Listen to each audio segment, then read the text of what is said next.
Gek oor haar eie Afrika onder episode 117. Lia sit skuins agter Sergio in die bakkie.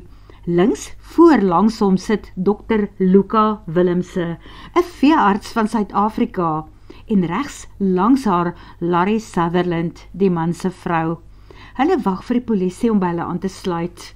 Dit waarop hulle afgekom het, is gruisam, verskriklik, oorsket wat eens mense was en nou geklassifiseer word as 'n misdaadtoneel met onnatuurlike dode. 'n Paar meter van hulle afstaande wit Ford bakkie met oop deure, waarskynlik die voertuig waarmee die slagoffers hier aangekom het. Terwyl hulle 4 hiernatoe gery het, het hulle heel eerste die Ford bakkie gesien staan, wat Sergio hardop laat wonder het of dit dalk die bakkie was, wat hy Vrydag by die reddingsplaas sien staan het. En daar het nog iets om bygeval, die gebrabbel van die klomp meisie studente, wat 'n man blykbaar iewers moes gaan aflaai. Hoe spraaksaam die ou blykbaar geraak het, toe hulle verby 'n soortgelyke bakkie gery het. Behalwe dat daar natuurlik geen logiese vertalings was vir dit wat hy alles kwyt geraak het nie. Die kinders het nie die taal verstaan nie. Is dit net toevallig, wonder Sergio nou weer vir die hoeveelste keer. Duidelik is sy kop aan die werskaf. Hy skuif legkaartstukkies rond. En hier in die agterste sitplek sit Lia self met 'n warbel van gedagtes.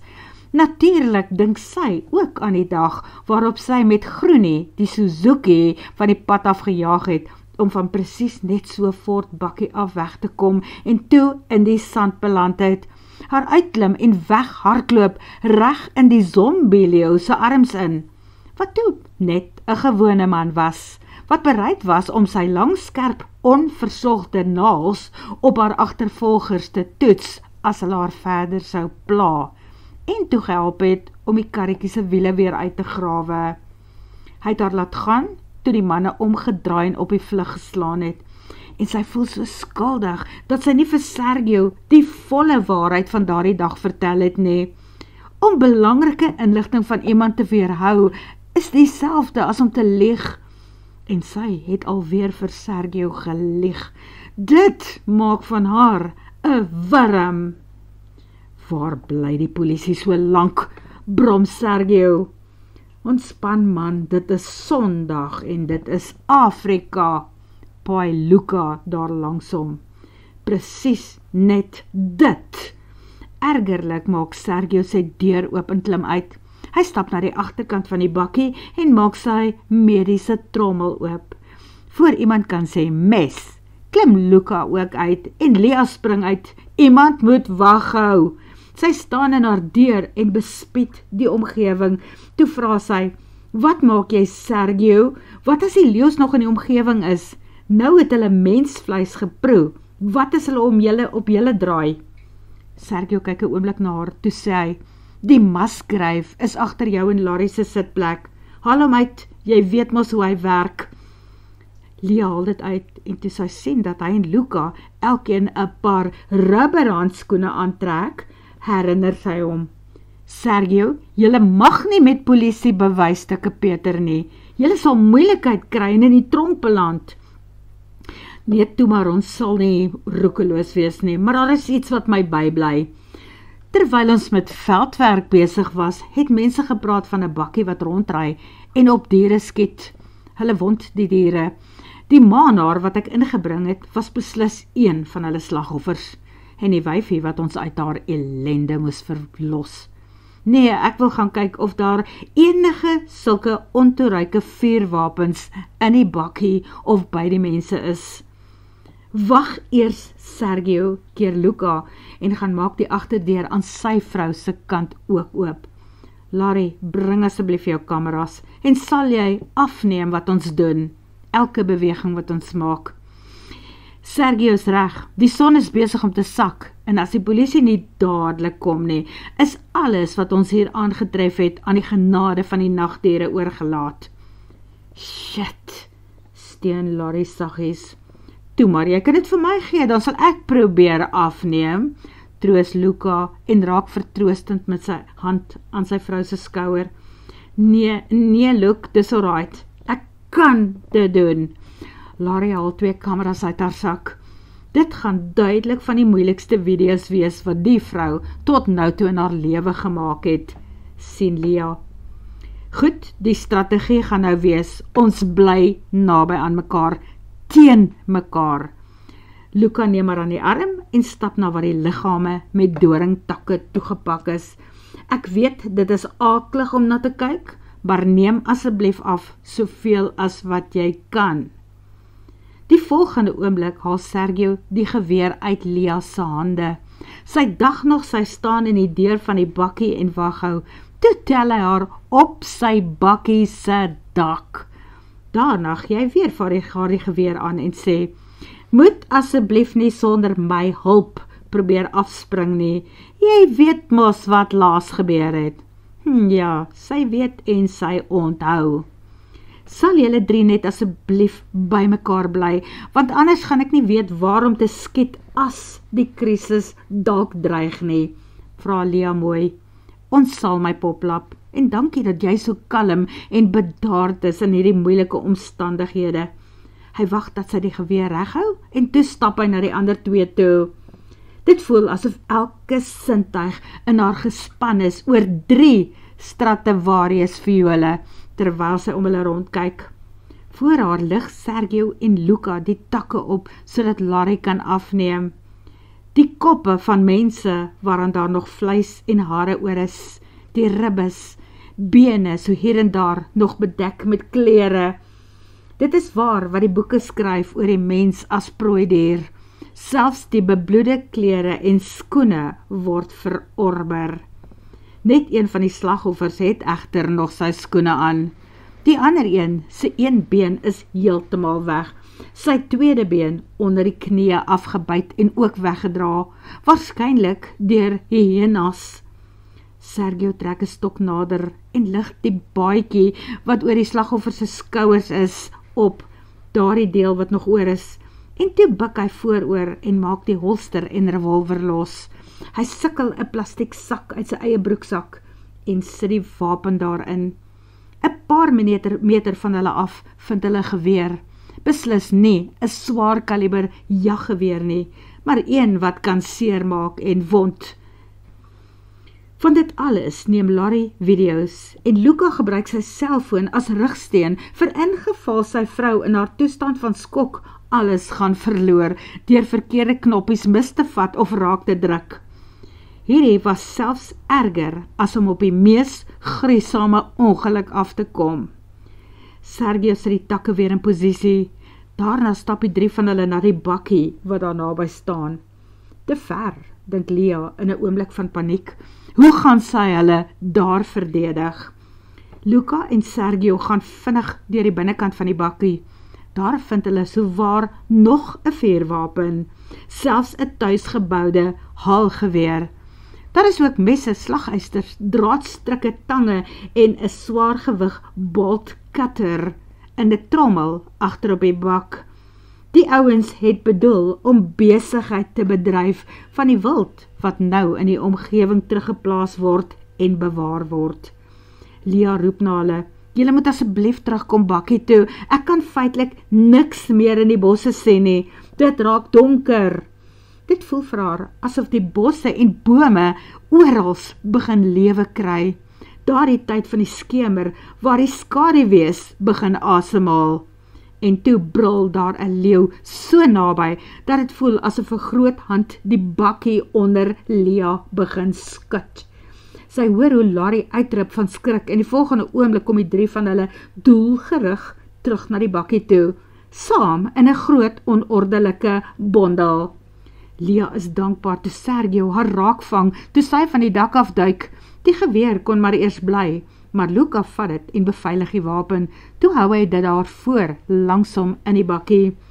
En skaars sit hulle of 'n groot meneer stap tussen die bosse uit en reguit na die toneel van slagting daar onder die doringtakke.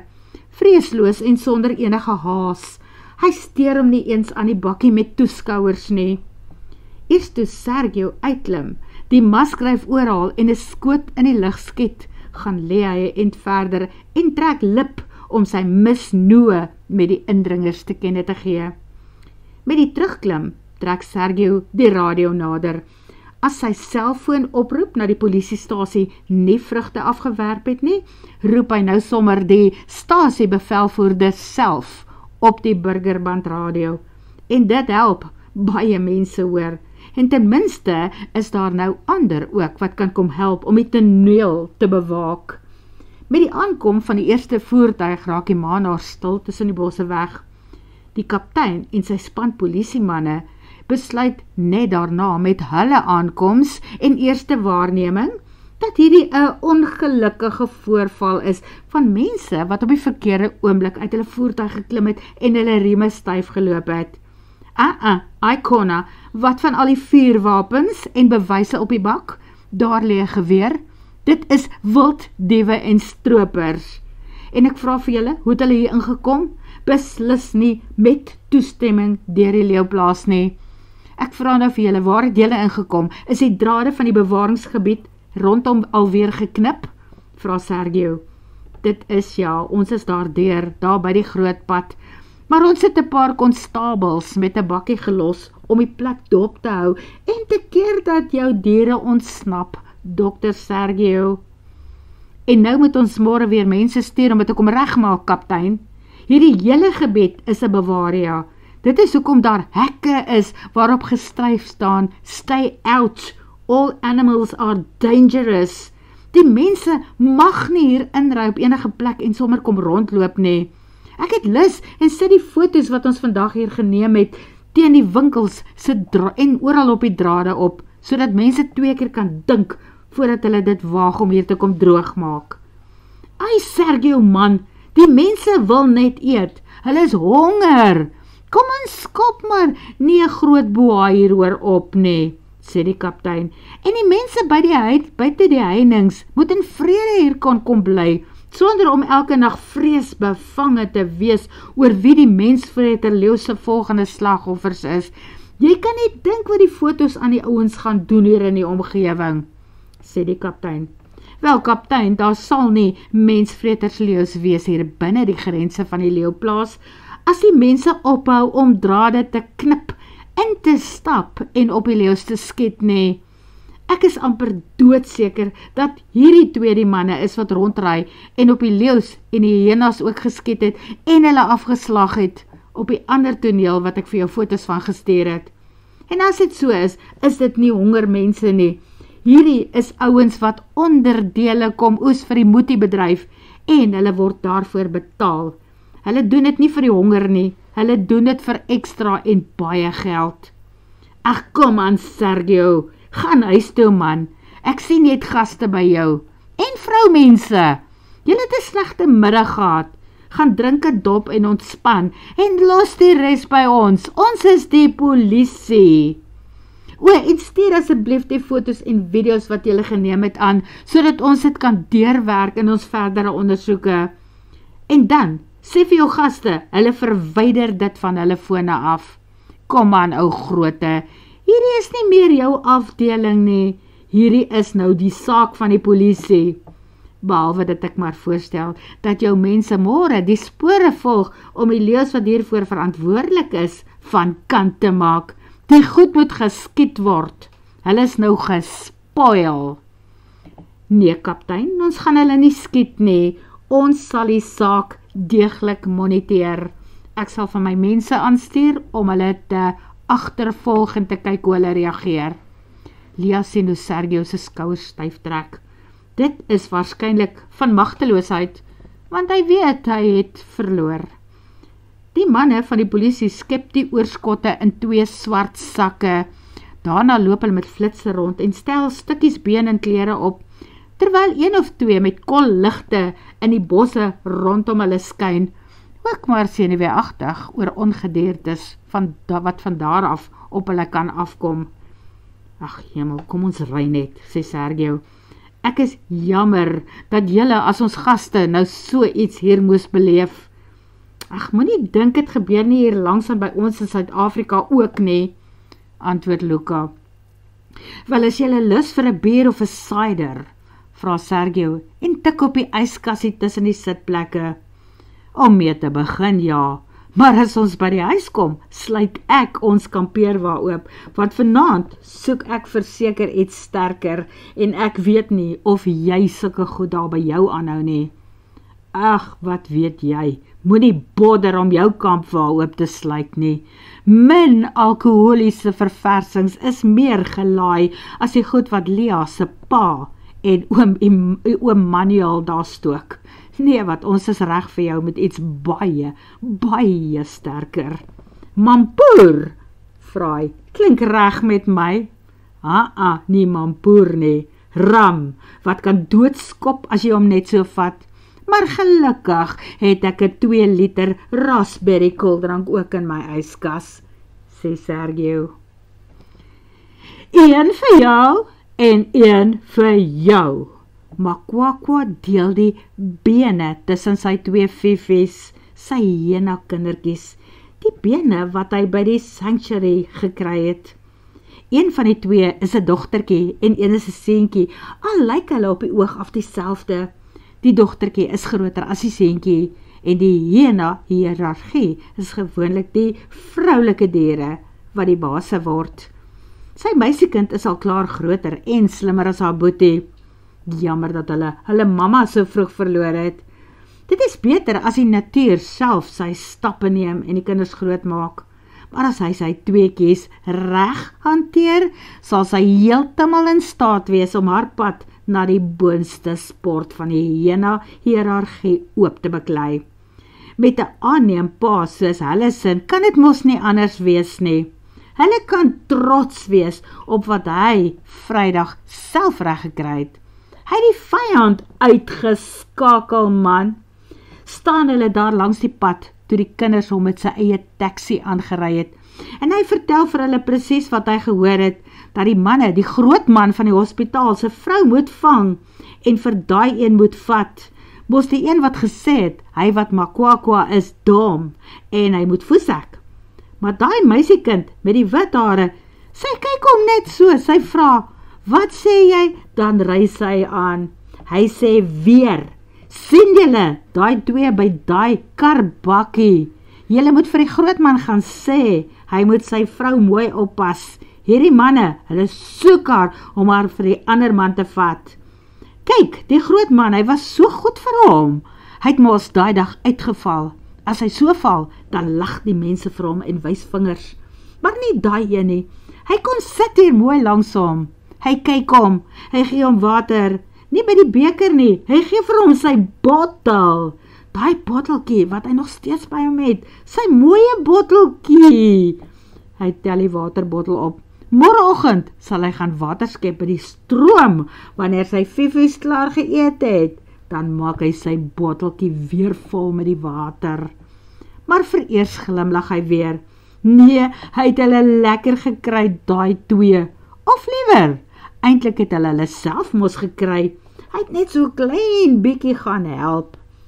Uiteindelik het daardie bussie mos gestop daardie dag en hy het sy goed bymekaar gemaak en hy het geklim. Hy het net langs die pad teruggestap tot waar die bakkie aan sy hierdie kant van die pad was. Toe sien hy maar die bakkie is nou nie meer daar nie. Toe check hy die spore. Hy sien die spore wat by die veld ingery het en waaragtig die drade wat stikkend gemaak is waar hulle deurgegaan is. Nou het hulle mos regtig kwaad gemaak. Dit is sy broer wat vir hom geleer het. Nee, seun van ma wat agter my gekom het, maar nou net so groot en sterk soos ek is. Mens breek nie die drade nie. Daar is baie plekke waar jy onderdeur kan gaan, daar waar die varke eerste die pad gegrawe het. Hy praat nie baie met ander mense nie, maar vandag vertel Makwakwa vir hulle, jy los die drade en jy vat nie aan daai vrou van die groot man nie, want hy sal hulle self kyk. En daar binne gekom, toe sien hy hulle. Hulle is uit buite die bakkie, want net daar voor hulle, agter die bome lê die fifies. Amper roep sy stem self by sy keel uit. Dan is dit hierdie voeseks van die bakkie, wat ook boonop sy hondjie kinders, sy kosbare Fifies se ma en haar clan geskiet het aan daai kant. Hy sit die bene in sy groceries agter op die bakkie neer, daar langs die groot boks wat oop staan. Hy kyk by die boks, daar is drade van die strikke, die eisters van die slag en ander lelike goed in. Hy vat die spiese, hy ken daarom die spiese, as hy moet, hy steek hulle vandag. Daai ding was nie nodig nie, maar nee, nou eers sien hy, die Fifies kyk weer, hulle kyk die leeu's, een oudste leeu's, een minder oud leeu, mannetjie. Hulle eet 'n klein varkie daar, net hier voor hulle oë, en agter hulle voor die manne se oë, en die manne wat lag, hulle sê saggies vir mekaar, ons gaan groot oes maak, eerste gaan ons die leeu skiet, dan gaan ons hulle velle slag, dan los ons die vleis, want die Fifies sal eers hardloop, maar dan sal hulle terugkom vir die res van die vleis. Toe tel die een man die geweer op en Makwakwa skree, nee, jy los die groot manne van die veld en jy los die Fifies, maar klaar, die skoot skiet. Toe storm Makwakwa met sy spies. Hy steek, die man val, die ander een skrik, hy draai om, hy hardloop. Is hy lekker mal? Vra Makwakwa, jy hardloop nie die leeu's weg nie, jy kan nie, selfs al skiet jy die leeu raak, as hy nie dadelik gedood nie, hy gaan vir jou kry as jy hol man. En die leeu's het, hulle die manne albei gevat, hulle daar gesleep, waar hulle vir die res van die trop geroep het om lekker te kom saam eet. Hulle het Vrydag gesê ons het lekker kos gekry, baie kos. Makwakwa het nie nodig gehad om meer werk daar te doen nie. Hy het eers gestaan tot die leeu's hom nie meer ook gekyk het vir sy vleis van sy lyf nie. Daarna het hy sy goeders by die bakkiekar se agterkant gaan vat. Die spiese ook. Daai is mos nou sy goeders. Die son kom op, Makwakwa stap met die Fifies na die water die volgende dag. Hulle drink, hy maak sy eie bottel vol en 'n 2 liter vir die kinders. Hy kyk oorkant waar die bouplek mos is. Hy kyk altyd daai bouplek en daar is hy, die wit man met daardie ander groot bakkie. Hy wag mos nou seker vir sy manne, seker gedag hy kry weer velle en koppe. Makwakwa kry lekker tot in sy tone. Hy skree, jou stupid onnosel ding, hulle is dood man, daai 2 is nou dood, die leeu's het hulle gevat. Ek skiet jou vrek, skree die ou ander kant van die water af. Ek gaan foesek man, lag Makwakwa en roep sy 2 Fifies by mekaar.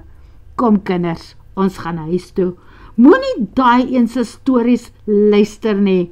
Ons bang hom niks nie meer nie. Word vervolg.